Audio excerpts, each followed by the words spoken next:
All right, good morning. You good? You can hear me? Yep. All right, let's get going. So we're going to continue our discussion of Hadoop. And so we talked a little bit about the architecture. What I want to talk about now is the MapReduce algorithm. This is also available in Google File System. In fact, it was why GFS was designed the way it was in some sense. And so this is an attempt to distribute parallel jobs across this HFS GFS cluster so that they can actually be performed in a very rapid period of time.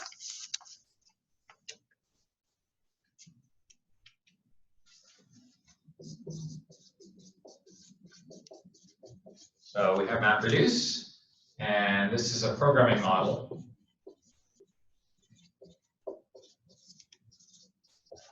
Introduced by Google.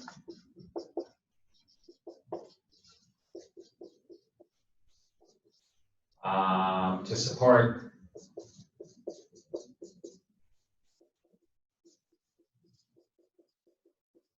parallelized computation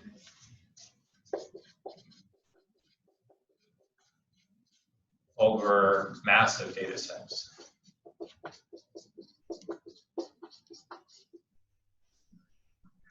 Stored on large clusters.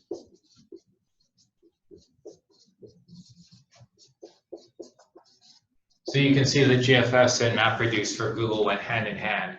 I told you that some of the design constraints or design decisions for GFS were based on the kind of data that Google collects and stores, but it was also based in part on what they planned to do with that data, which was this MapReduce type operation. Okay, and so not surprisingly,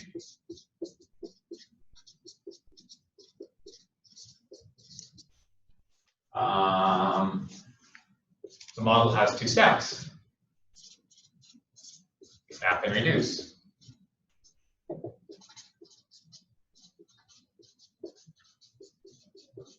So in map, what you do is you convert key value pairs, which we're intimately familiar with, into intermediate key value pairs. Okay, I'll explain what that means in a minute. And then in reduce, you merge intermediate key value pairs into a result or a list of results. Okay.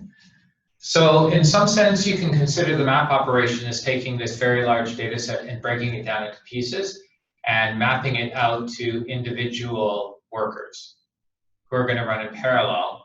And the key is that what they're going to do on each piece they receive is exactly the same. Okay. So they're going to get a subset of the data, they're going to perform some common operation, all of them, and they're going to return the answer to that operation. And those answers are going to be collected up by the reduce workers, or the reduce worker, and then merged together in a way that produces a final overall result. That would be the correct result if you actually ran the entire operation on the entire data set in a single pass. But obviously, if you split it up into, say, 100 or 1,000 pieces, if you could do that, apply a common operation and then collect those 100 or 1,000 results and merge them together, it's going to be 100 or 1,000 times faster than just doing it in a single step on the entire data set. And so that's sort of the intuition behind MapReduce. So let's consider a simple example.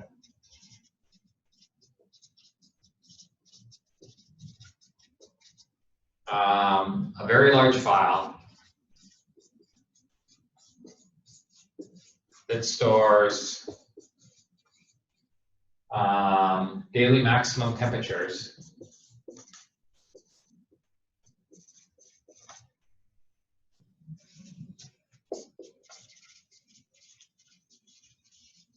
for 100 major cities throughout the world.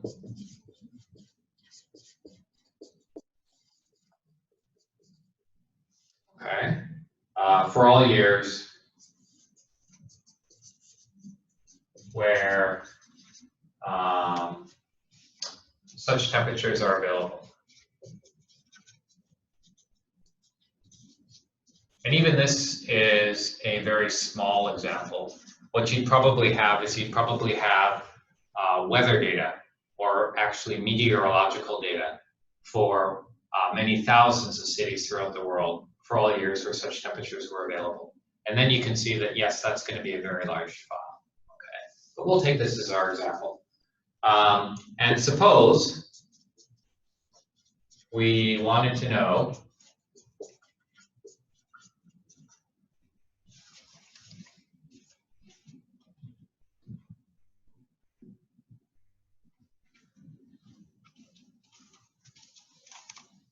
it's a mystery.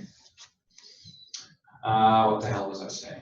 Suppose we wanted to know the maximum recorded temperature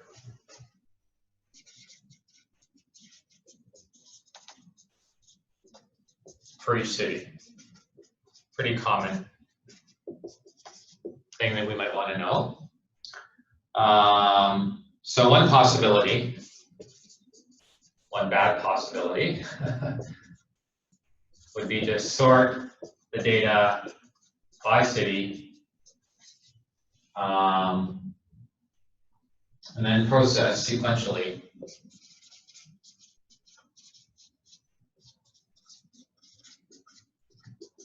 to find city maximums. I mean, to be honest, let's be honest. If we're going to do any kind of sequential pass, we're not even going to sort. We're just going to go through the data once and maintain for each city that we see its maximum value. Okay, but that's still going to be really slow. Okay, so this is feasible in theory.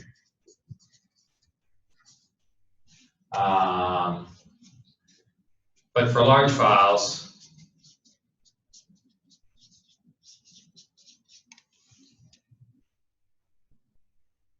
prohibitively expensive.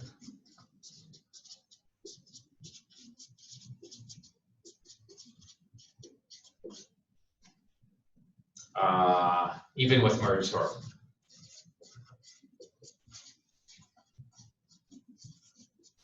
Okay, so if we were going to sort. So we could do it. I mean, there's no reason we couldn't, but given the size of the file versus the amount of memory we had, it's going to take a long time. Okay, certainly more time than you're probably willing to wait. So we're not going to do that.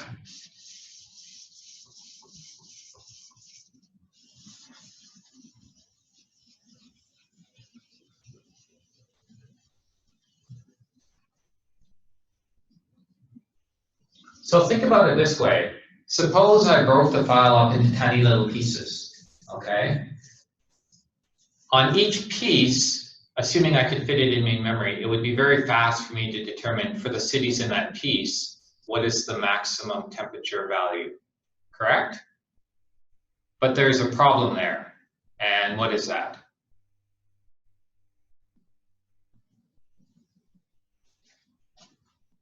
I'm going to wait for you to answer. It's going to be a participatory Friday because I'm tired.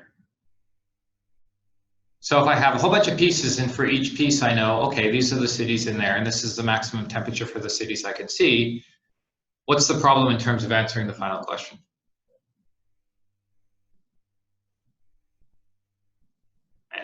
You're only getting local maximums.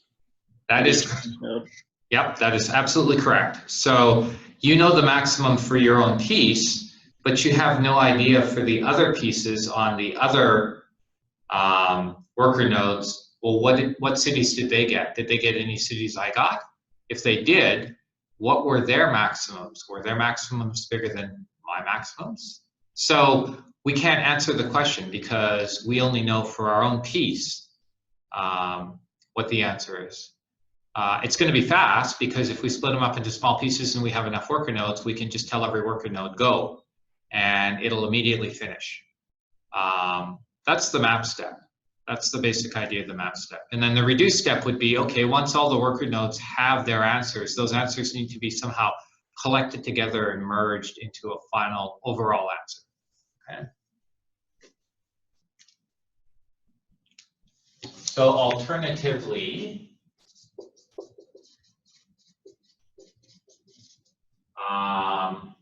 suppose we decided to sequentially divide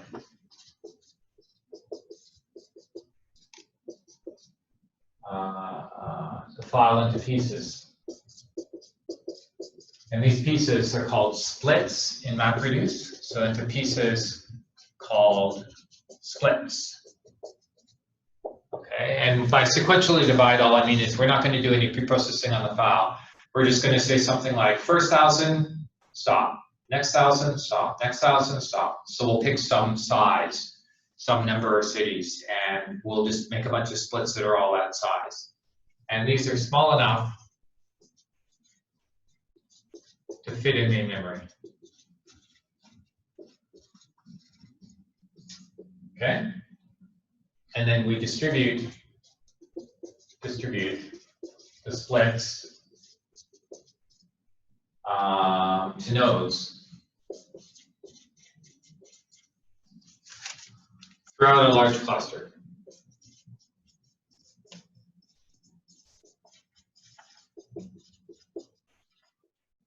Assigning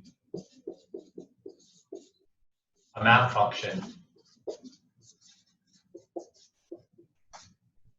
on each node's, on each node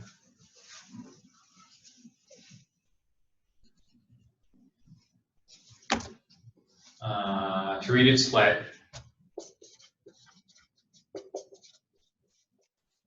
determine which cities it contains,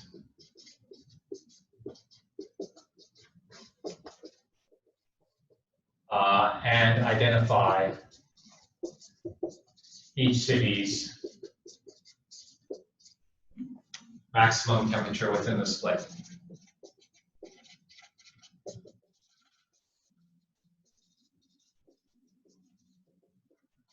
Which is exactly what we just talked about doing.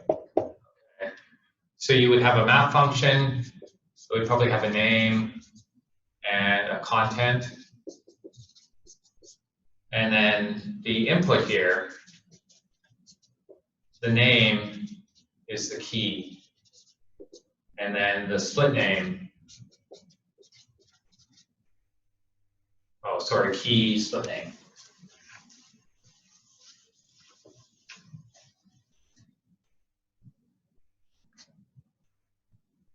So the name argument is key split name. And then the content would be the value and the split content. Okay, so it's just the key values for the split. Okay. And then we say max equals, we'll pick something like super small that we never expect to see as the maximum. And then for each city and content,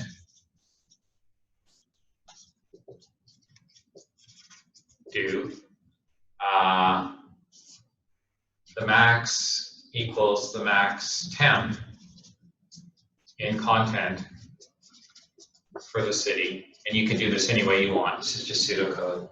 And then you want to reduce the city and the max. Okay. So what happens is that you go through your split, you find the cities, you find the maximum temperature for each city you have in your split, and then you reduce those results. And by reducing them, what you're actually doing is you're passing them to a reduce worker and saying, for these cities that I saw, these are the maximum temperatures I saw for those cities. Okay, so you're actually passing back a list of one or more city maximum value pairs, I guess you could call it, to the reduce function. Okay? So the map function, there's nothing hard about it at all. It's very simple. It's exactly the same one you would use if you were going to do the entire file, apart from the fact that you fit this all in main memory because there are splits or sized for memory, and so you don't have to worry about any file operations. Okay. So that's the map function, and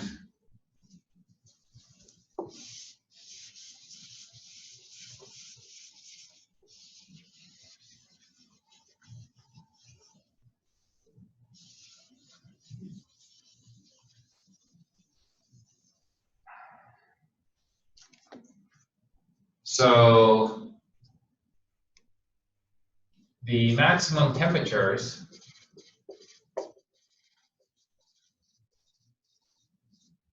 for a given city in each split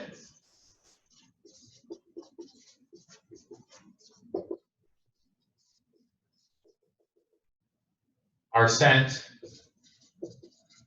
to one of 100 reduced functions.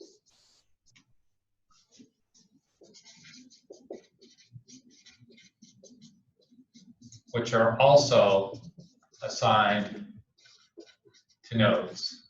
Okay, so from Hadoop's point of view, a map function or a reduce function is just a function that needs to run on a node, and so it's going to be using some internal processing to determine how to distribute the map and reduce functions. And there's 100 of them because we're going to actually set this up so that there's one reduce function per city.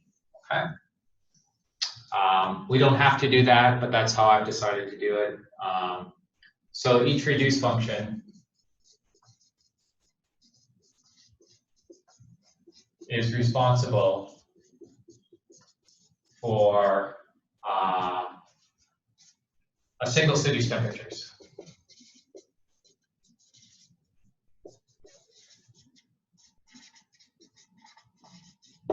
Okay. So it collects local maximums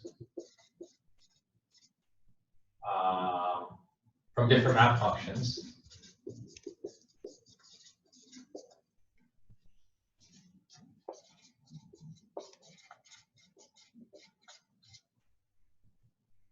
Then chooses an overall maximum.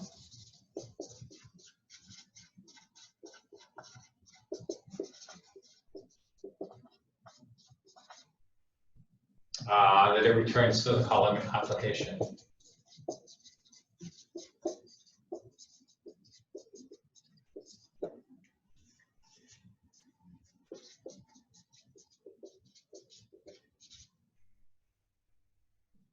So the reduce is going to take city, max, city and max temp list.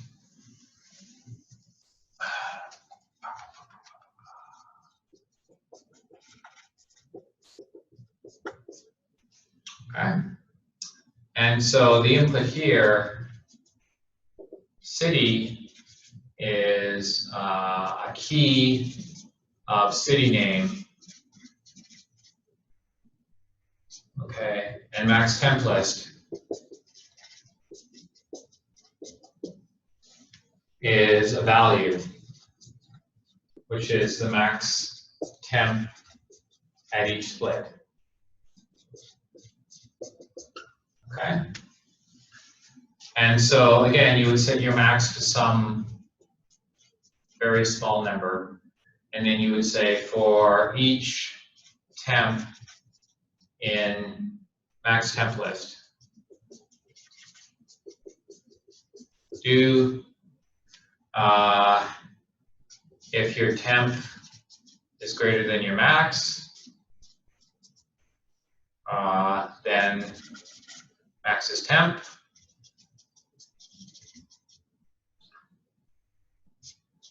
And that, and that, and then return max.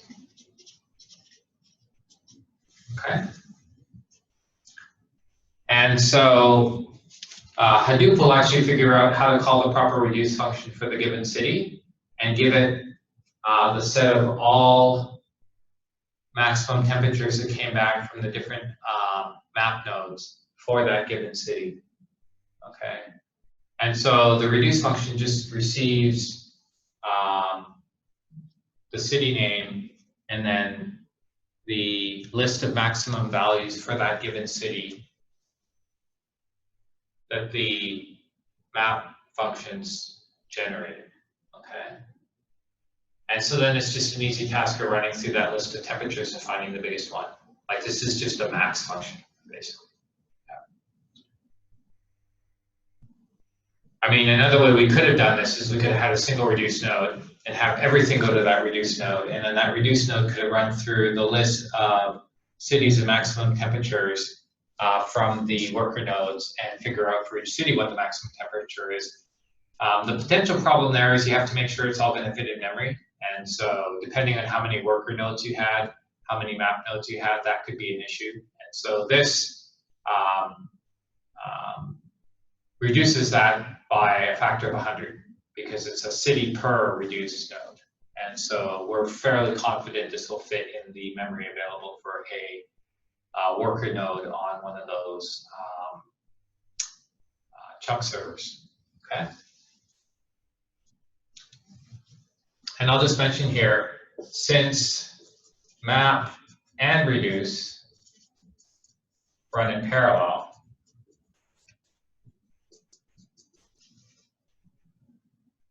we expect this algorithm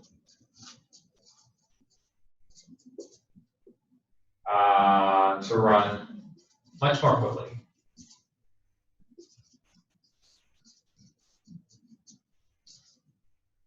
Than a global sort and process approach. Makes sense, right? Yeah.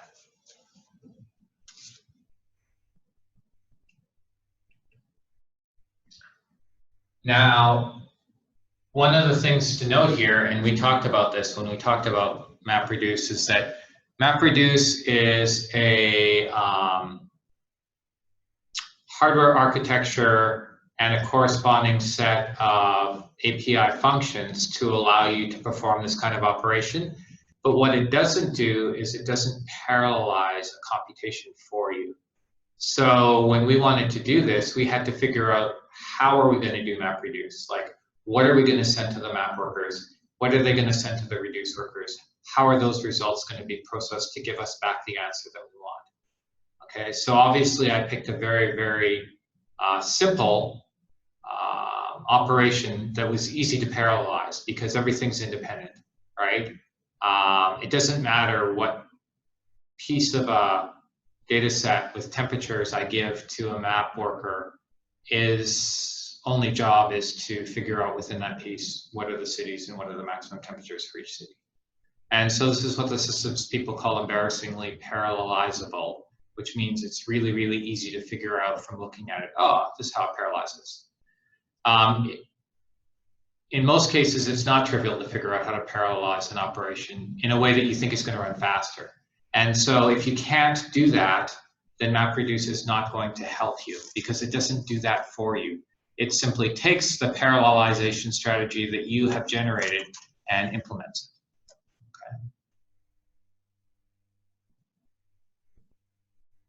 Any questions about that? I'm going to talk about some of the lower level details of MapReduce to try to explain what's happening behind the curtain. Okay.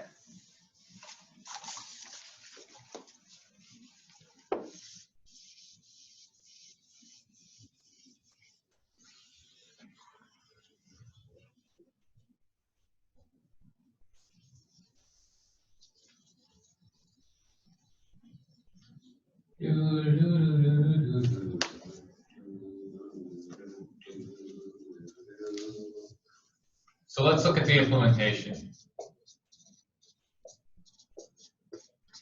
So a CACM paper. CACM is Communications of the Associated Computing Machinery, Association for Computing Machinery. So CACM is sort of this general journal that encompasses general papers in the ACM in the computing machinery area. And so CACM papers are interesting because they don't always tend to be very technical, although this one was, but they get massive amounts of coverage because when you become an ACM member, which I am, CACM always comes for free as part of whatever area you've actually subscribed to. So it doesn't matter whether you're doing graphics or systems or AI or whatever, everybody gets a copy of CACM. So the CACM paper by Google, by the Google authors of the original MapReduce algorithm, describe its operation in detail. So if you look at I'm pretty sure the slides have the reference, but you can easily look it up. If you really care about all the nuts and bolts of MapReduce, just go to the paper. Everything is in there. Why? Why do you do this to me?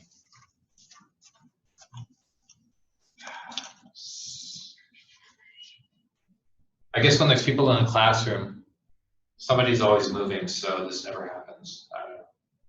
Anyway, assume that a map function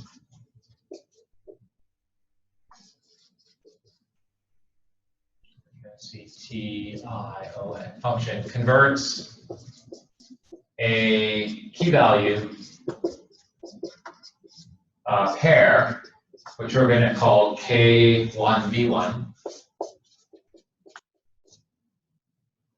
into an intermediate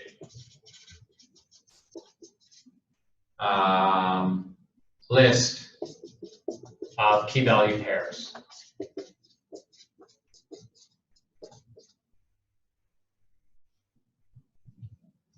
Which I'm going to call list K2 to V2. Okay, so that would be like a list of city names and associated maximum temperatures for data in a map function split. So this is what the individual map function produces on a given node. So it produces a list of K keys, which are city names, and V values, which are whatever the maximum temperature it saw inside its split for that given city, right? So these are why they're called intermediate results. Okay, so I'll say, for example, e.g., a list of city names and associated maximum temperatures in a map node's split. Okay. The reduce function receives a set of intermediate key value pair lists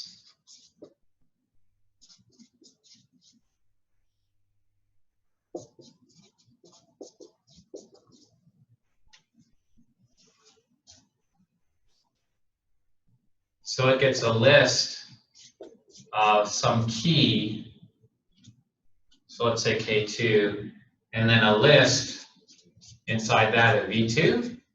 So what it's actually getting back is it's getting back a list of all of the intermediate values that were generated by all of the map functions for this particular key.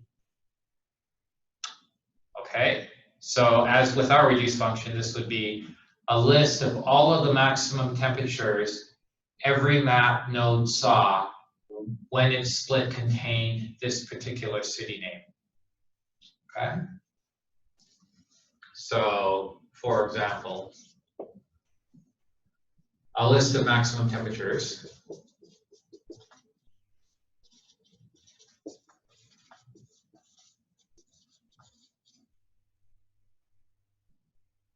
for each city assigned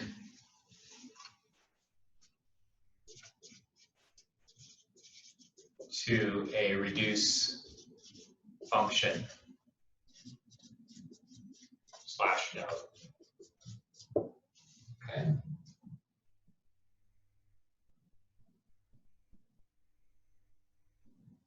So these are converted into a reduced values list.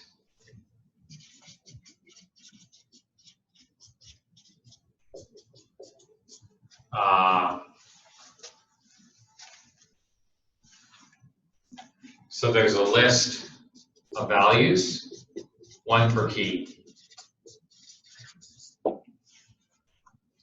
K2. So the example here from our example is a list of maximum temperatures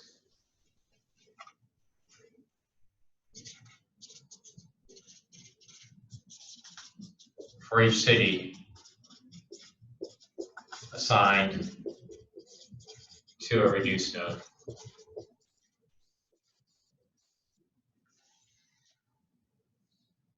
Now, how is this done?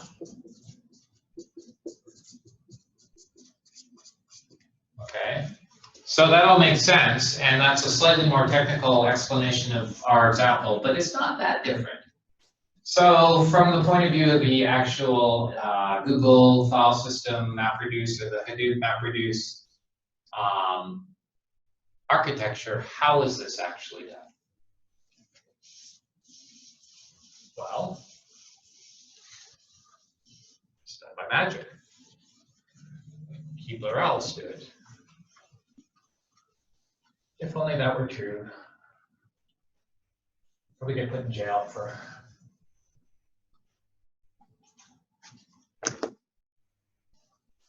persecuting elves.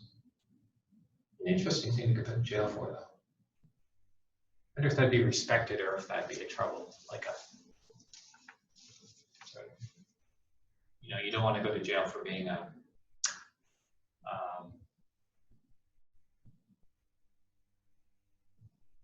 pedophile. It's never good. Anyway, to do this, so the following steps are performed by the MapReduce library.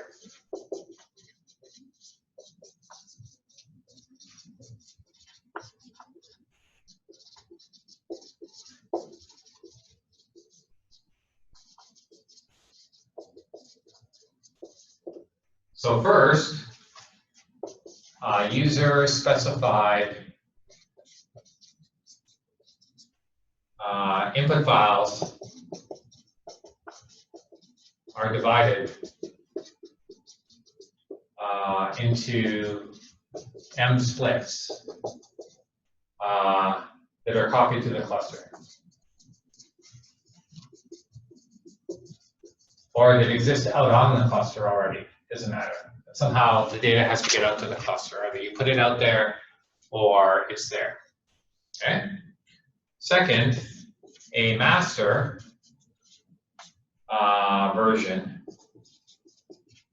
of the user's program is initiated to monitor the map functions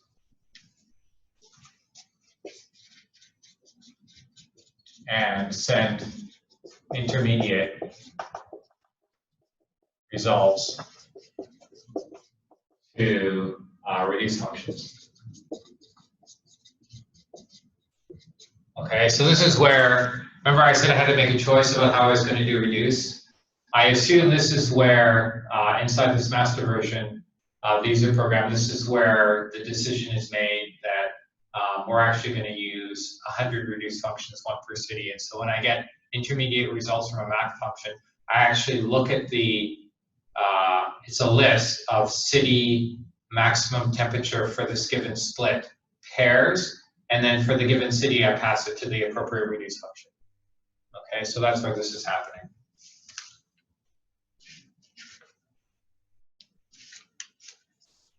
And you want that flexibility because you want to decide, like, how am I going to take intermediate results and assign them to reduced functions. So third, the master initiates M map functions, M sub I, on available worker nodes.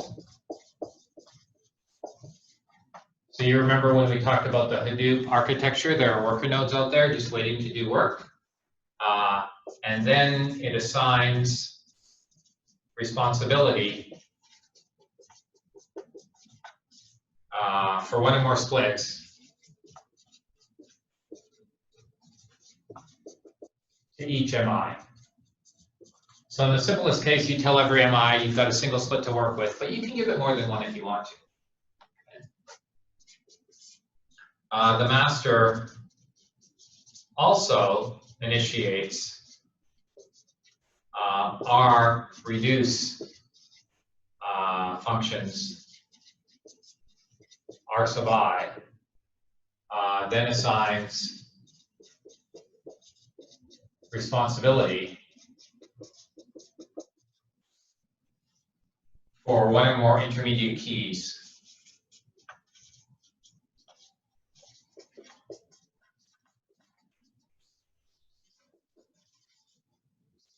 to R sub I. So you define which key or keys are you responsible for. And in our case, it was a key, a single city name. And then each map worker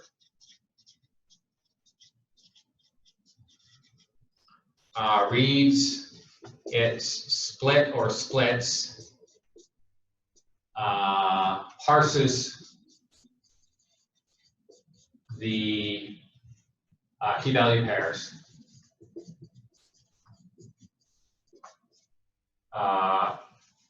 with the user provided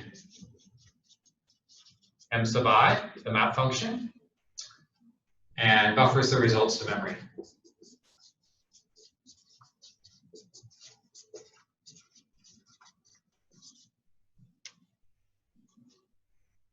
And periodically,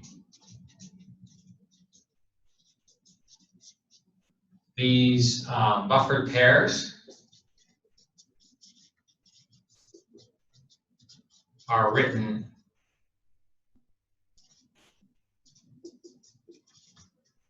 to the map worker's local disk.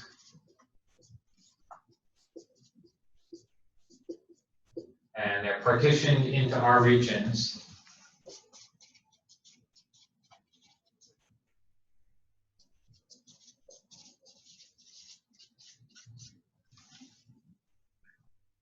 based on intermediate keys, key or keys, that each RI is responsible for. So you can see that the MapReduce algorithm itself is periodically taking results from the map functions, writing them to the worker's local disk, and then splitting them up into pieces. And those pieces are based on the reduce functions that the master has defined and which keys the reduce functions are responsible for. So the map algorithm is figuring out, all right, here's a bunch of data. I know there's these reduce functions that you've assigned to worker nodes, and I know which keys, which intermediate key values each reduce function is responsible for. So I can actually split up the results from any map worker into sets where each set is going to go to a particular reduce function based on the key value, intermediate key values in that set. Okay? Questions? Make sense? I just have one question. So in step 3, it says master initiates M map function MJ, but what is the next symbol? Is that ON? Is that? Oh yeah, so sorry. That's MI. M sub I on available worker nodes. On. Okay. I thought it was like O sub N. I was like, what's the O? Yeah, exactly. Yeah, no, it's just my bad writing. So, Sorry about that. Oh, Any other questions? Okay. So let us continue. Obviously need a new pen.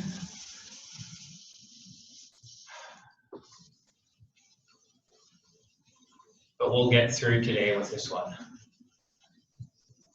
So remember they told me, oh yeah, there's lots of pens. They're all in the cabinet behind the receptionist's desk. I'm like, awesome.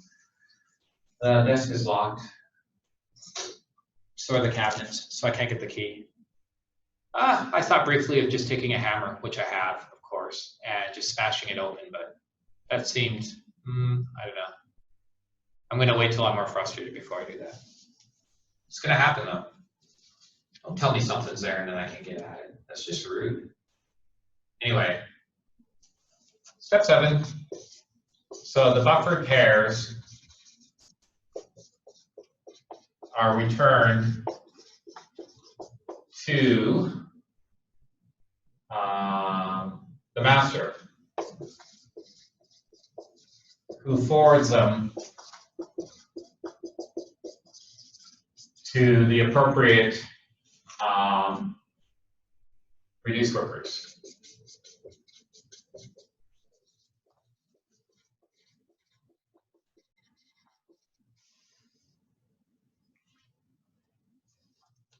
And then that's a 7. 8, the reduce workers use remote procedure calls to read the buffer data. So they need the data in order to do anything. That's how they get it. Okay. And once all intermediate data has been received,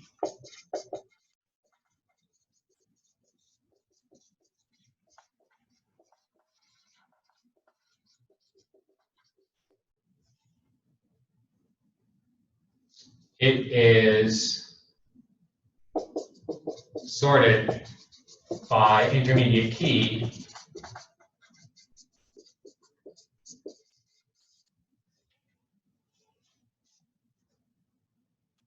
Okay, you remember that the reduce worker may be responsible for multiple keys. If that's true, it's going to sort the data by intermediate key.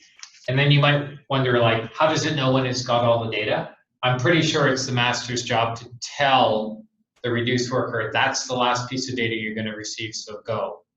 Start doing your work. Because it's the master that knows how many map workers there are. Okay, so once all the map workers have said, we're done, it can then tell all the reduce workers, you've got everything you're going to get. Crack at it. All right. So 9, the reduce workers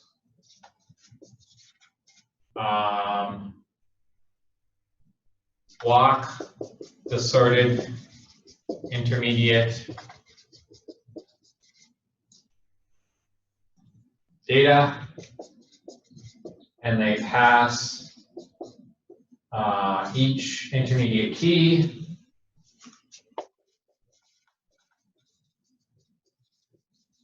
and the corresponding intermediate value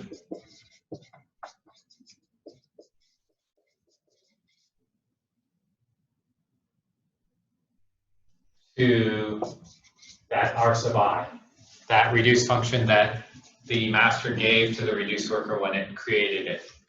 So here's your data. I don't know what's going to happen to it, but there's a function that's going to do something with it. Go, go, go. And so at step 10, reduce results are appended to an output file.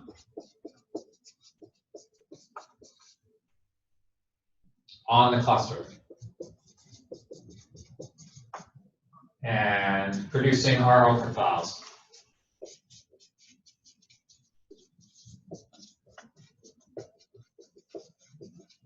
One for each R sub I. So every reduce function produces a single file of reduced results. And then finally, once all MI and RI are completed, the master returns control to the user program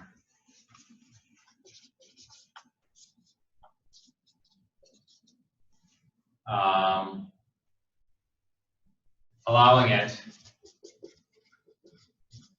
to access the remote worker output files as needed. Okay, so basically what the master does is it calls back to the user, the user program that initiated this whole MapReduce function, and it says, I'm done, and this is where all your reduced files are located, and do whatever you want with them. And so in our example, you would actually get back from the MapReduce operation a list of 100 files, 100 reduced files, and each file is only going to have probably 2 values in it, a city name and a maximum temperature value. And so then you can just go out and grab those 100 files using the standard cluster file, open file read operations, and get the results, and then do whatever you want with them. Print them, save them, whatever you want.